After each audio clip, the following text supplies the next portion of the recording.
CDC Director, Dr. Rochelle Walensky. Doctor, thanks so much for making time for us today. Good evening, Bret. Thanks for having me. You've heard those two reports, and obviously there's concern about the messaging and what's coming out. I want to put up a couple of full screens first, and they were referenced in those two reports. First is breakthrough numbers. Fully vaccinated Americans, it's a real credit that 164 million plus have been vaccinated. Of those, we're told from your organization that hospitalizations are at 6,200. That's 0.0038% of fully vaccinated. And of those, deaths are at 1,263, 0.00077% fully vaccinated. So break down these numbers and the concern about the vaccinated and the changes that you're making. Yeah, thank you for raising this. So 164 million people fully vaccinated, and that I think is a true success, and we still have a lot more work to do. I want to be very cautious about the interpretation that you just made with those 6,200 cases. The CDC monitors breakthrough infections in numerous ways, and one is through passive reporting. So the report you have up there with those 6,200 cases is passive reporting. That is when we rely on hospital systems to report breakthrough infections as they come in. We can learn a lot about them, but what we recognize is that is woeful underreporting. We actually don't get all the reports that we need. And so what we do is we bolster that with cohort studies. These are tens of thousands of people that we follow across the country, people like essential workers, like healthcare workers, long-term care facility members and residents. And so we follow those to assess the real epidemiologic way to do breakthrough infection analysis. That the passive reporting is not the best way to do so. Understood that. So, and I saw some of the stuff you put out about Massachusetts and what you looked at in that one community. But in the internal slides from the CDC that got to the Washington Post, it appears that some of your decision was partly based on a non-peer-reviewed study from India that looked at vaccines not approved in the U.S. So I guess the question is, why are you using foreign data of non-U.S. vaccines as at least a part of a basis for your decisions here? Yeah, let me be very clear. That was an internal briefing to me to give the comprehensive view of what was out there in the literature. The India data were not at all used to make this assessment. I had seen last Friday the data from Massachusetts that were published today, and I certainly didn't want to use one single site in order to make that assessment and to change these guidances. So what we did is we looked at other sites that were conducting outbreak analyses and discussed with some international colleagues who are ahead of us on the Delta variant to see what we could glean. And what became very clear is that the data that we saw in Massachusetts were corroborated in numerous other places, and that's when we knew we had to take action. But to be very clear, that internal briefing was not the data that we used to make the decision. In fact, the decision was made after that briefing. All right, but you're leading with the information that the vaccines work, that they're effective, that they prevent, for the large part, hospitalizations and deaths. Absolutely, and that remains, fortunately, to be true with the Delta variant. So for the masks to be added to that, are the vaccinated people wearing the masks to protect the unvaccinated people, or are they protecting the vaccinated people? The vaccinated people, so if you are vaccinated, when you are vaccinated, you are protected from severe disease and death. And when we removed the masks in May for the vaccinated people, the Alpha variant was the predominant variant. And we had data to suggest at the time that if you were infected as a breakthrough case, that you couldn't give disease. You couldn't give Alpha disease to someone else. Fast forward now, the end of July, the predominant strain here is Delta. And so what we were, the data that we saw was actually unlike Alpha, Delta allows you to transmit to somebody else. So the masks are really being put on for vaccinated people in areas of high density disease, such that if they were to get infected, that they knew that they might bring it to somebody who is immunocompromised, somebody who was not yet vaccinated. So it was really to prevent transmission. Right. Dr. Walensky, you can imagine people, confused by the messaging from the beginning to now, and we understand what you're saying is that the variant caused evolution of how it reacted. However, there is a feeling that the goalposts moved here a bit. Here is Dominic with a question about that. Good evening, Bret and Dr. Walensky. This is Dominic Marcy from Vienna, Virginia, with a couple questions. If it's considered rare to get COVID-19 if you're fully vaccinated with the Delta variant, when will we ever get back to normal, when masks are not required? And my second question is, if other variants come along, at what percentage of cases of hospitalizations do you not recommend wearing masks? Thank you. Let me just put a finer point on it. You know, we started this whole thing with trying to stop the spread, and we were going to flatten the curve to prevent hospitals from being overrun. But now it does seem, Dr. Walensky, to Dominic's point, that we are trying to kill this virus entirely. And can you just answer his percentage point question? Yeah, thank you, Dominic. Thank you for that question. So I think it's really important to recognize that as we think about the absolute number of people who are getting infected, that is related to the number of people who have disease, the number of people who are vaccinated, and how well those vaccines work. So it is actually quantitatively possible to have 95% protection from hospitalizations and still have a lot of breakthrough infections if most of your population is vaccinated. But is there a normalcy? I mean, is the next variant just around the corner? And is that something, you know, that we're always going to be on this stop and start with putting masks on or not? So I want to just articulate that this was not news that I expected the American people to welcome. This weighed heavily on me to have to do this. But I will also say that this virus has been humbling. I was taking care of patients a year ago. I joined the CDC 6 months ago, and the science continues to change. And while that is neither simple nor easy to convey, it's my responsibility to keep the American people safe. And as that science evolves, I evolve with the CDC, the guidance. What I will say is I continue to be humbled by this virus. I have no interest in continuing mask guidance. And the best way to stop a new variant from spreading is to have less virus out there. And the best way to do that is to get people vaccinated and to mask up until they are. Dr. Walensky, you said the other day that we're just 2 or 3 mutations away from a variant that can't be defeated by our vaccines. There were some former health officials, top health officials, who found that troubling and thought it was a little bit of fear-mongering because they believe that the vaccine that we have currently, the mRNA, can be adjusted to deal with whatever variant comes down the line and can be fixed within a matter of time, and a short matter of time. Is that factual? I think both are potentially true. I said I believe a few mutations away. You know, the virus is smart. The virus is out to make sure that it can survive, and it is an opportunist. It will go where we are not vaccinated. The more the virus is mutating, the more it has an opportunity to mutate away from our vaccines and to be able to evade them.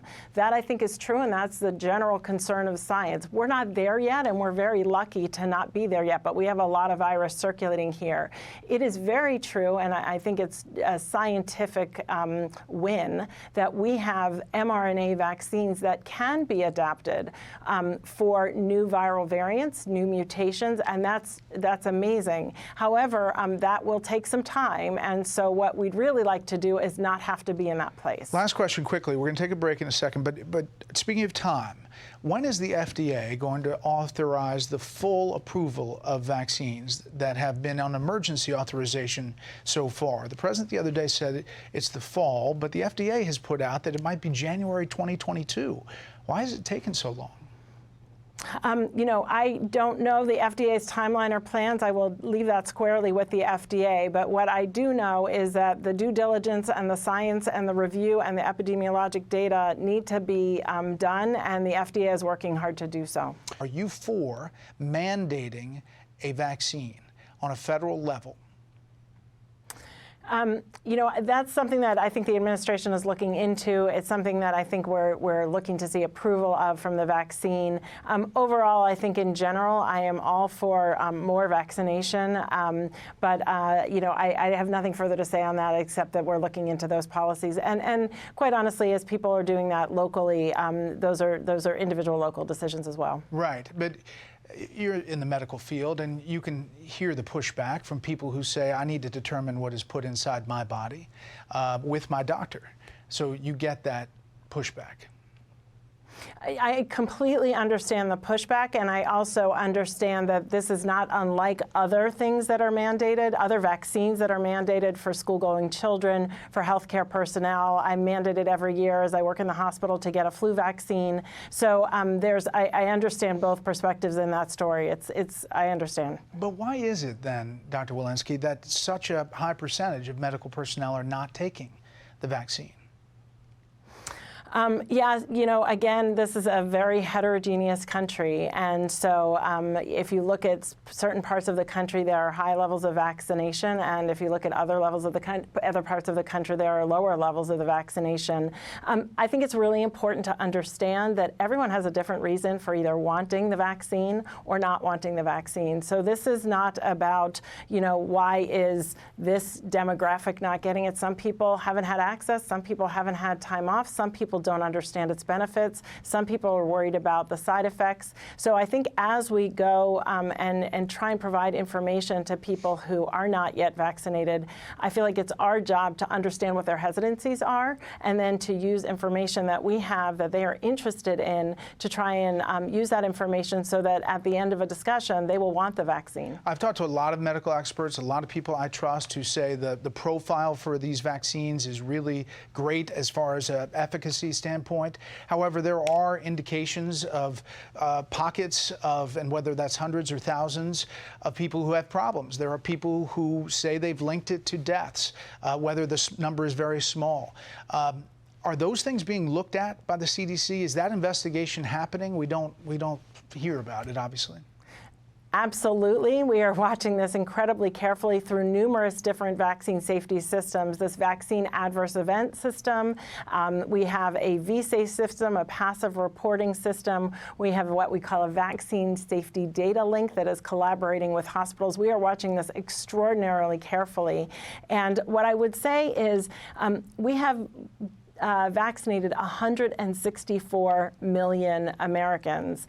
So we have an extraordinary amount of data since December as we started vaccinating people, and we've been able to find very, very rare signals when they've occurred. And so I have extraordinary confidence in the safety of these vaccines. Yeah, which makes the question about the FDA and authorization seem really important. If it's about shelf life, it seems like it's a little too long.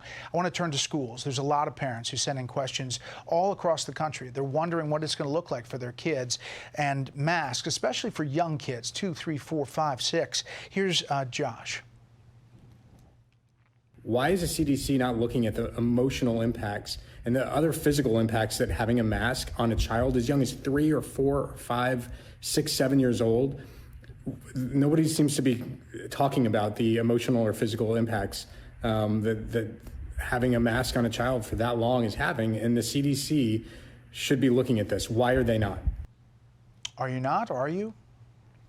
Bret, thank you for that question. Josh, thank you for that question. Here's what I can tell you. First of all, I have 3 kids myself, and I completely understand. We want our kids back in school, and that is so very important.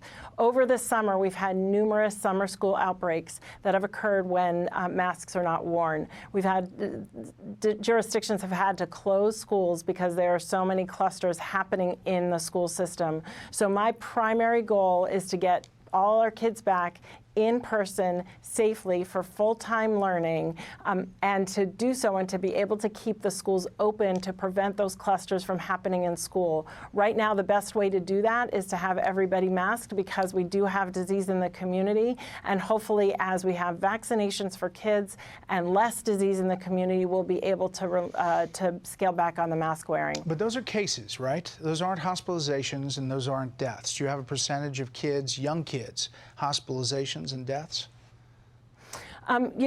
We are following that very carefully. What I will say is that certainly the kids do better than adults do.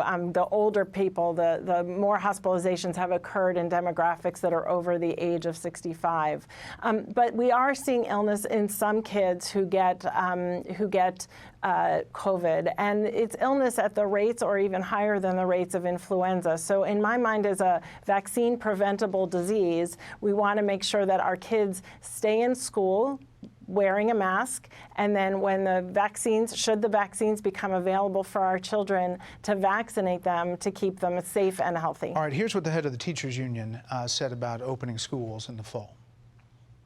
Vaccination is the #1 gold standard that we need to, bring back our masks for schools. We're going to keep kids safe. We're going to keep our members safe, and we're going to try to open up schools.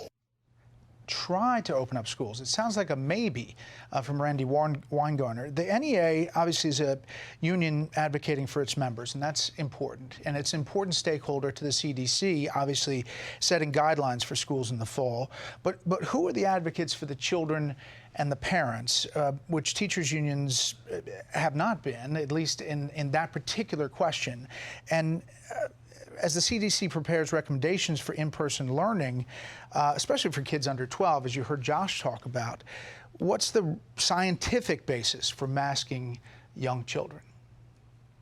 I think that we have to, when we have seen in schools that when the children come into schools with disease in the community, it can spread in schools if the children are not masked. And so when we have high rates of disease in the community, we are going to see some cases in the school. But it's more comfort for the teachers in those schools.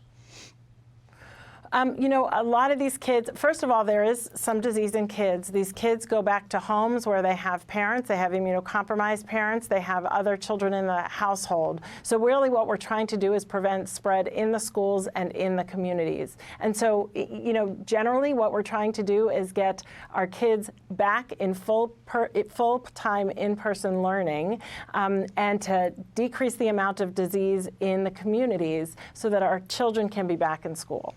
Last thing, I hear from a lot of people that say, there's one thing and then another thing, and we hear it about vaccinations and masks, but we also hear it about, for example, one woman wrote in, my in-laws live in Austria. They cannot come here to see their 6-month-old baby because of the EU travel ban. Even as migrants come across the southern border from other countries with more COVID and worse vaccine performance, and they're allowed in. Is that a problem, Dr. Walensky? We're working at the CDC to provide technical assistance for all areas of travel, as well as to provide technical assistance at the southern border. So as people come in, we are keeping migrants as well as those communities as safe as possible with the technical assistance and infection prevention guidelines from the CDC. But do you know how the surge of illegal immigrants with COVID is affecting the overall rate? It sounds like the percentages down there on the border are astronomical. Yeah, I would say that the percentages in the southern part of this country are really quite high, and I don't necessarily think we can attribute all of that to what's going on at the southern border. I think what we really need to do is spend our time getting our communities vaccinated, to getting our individuals vaccinated to prevent disease from transmitting in our communities. Lightning round here. Which vaccine is best against the Delta variant? I don't think we have data to suggest that one vaccine is better than another. So I would say there are, 3 vaccines. We're lucky to have 3 vaccines that are available and get the information that you need to feel comfortable rolling up your sleeves and getting vaccinated. Yeah, well, you're going to talk to your doctor about that. But if there's a mandated, you're not picking one over another as far as the Delta variant is what you're saying. But if let's say you got the J&J, is it okay to get the Pfizer after that because you want to?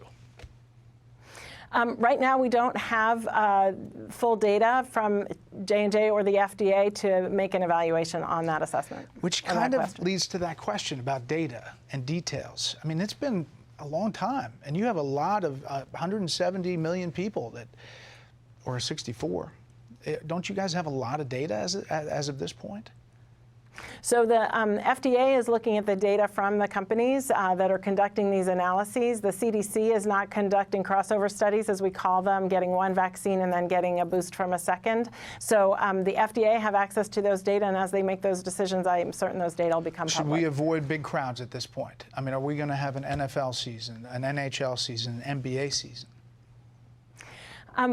I am really hopeful that we will. You know, what I think is really clear is that if we unify together as a country, if we take the steps that are necessary to squash the amount of disease that is there now, we can do so in a matter of weeks.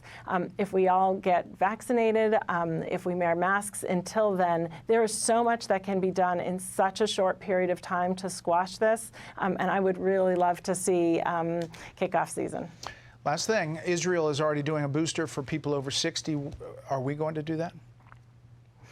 We are working and looking at the data. As I mentioned, we have numerous cohorts following tens of thousands of people across the United States. We're looking at those data every week. Every 2 weeks, we're collaborating with international partners such as Israel and the UK and many others to look at those data. And one thing I will say is that when the data demonstrate that we are ready to give boosters, the government will be ready. We are planning right now.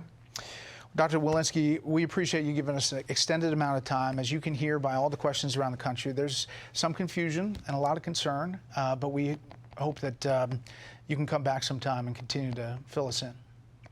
I'd absolutely be happy to. Thanks for having me. Thank you.